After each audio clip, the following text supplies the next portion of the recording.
Good morning. I've got my second cup of coffee and a much prettier place than where I normally am on a Wednesday morning.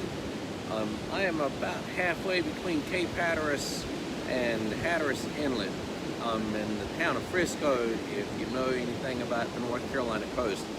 Um, what you're looking at, of course, is the Atlantic Basin South.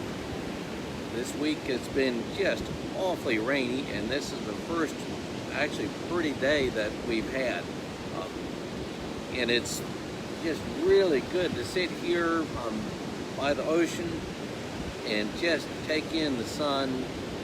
Really, really good to be here. So on a day when I'm coming to you from vacation, I figured it's probably a good time to talk about a very biblical concept of Sabbath. You go back to Genesis. And it describes how God created everything on the sixth day, in 6 days, and then it says that God finished all His work on the seventh day, and that He rested, and that God blessed the seventh day and made it holy.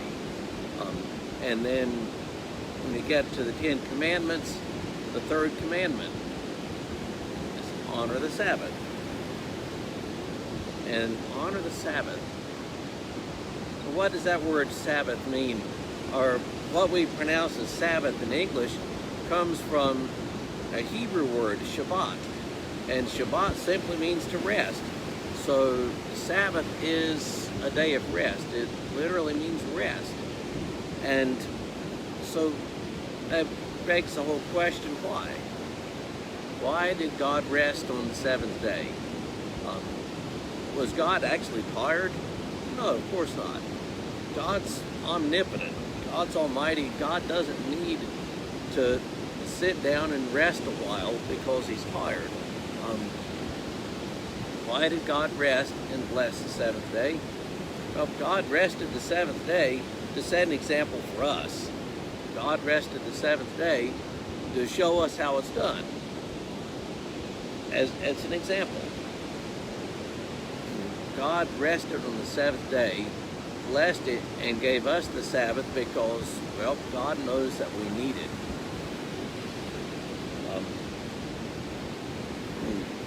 God is almighty, and we are not.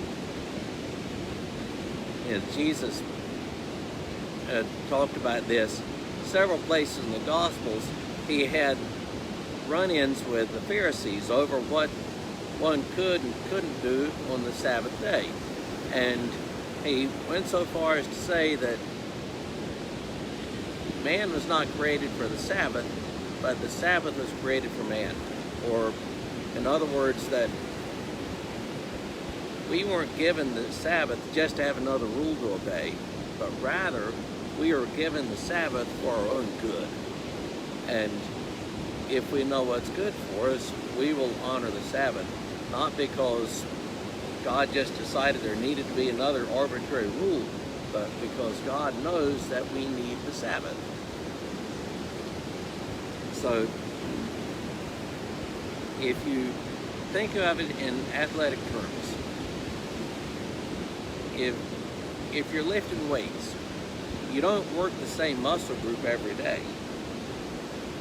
If you're a runner, you take at least 1, sometimes 2 days a week off because your muscles need it.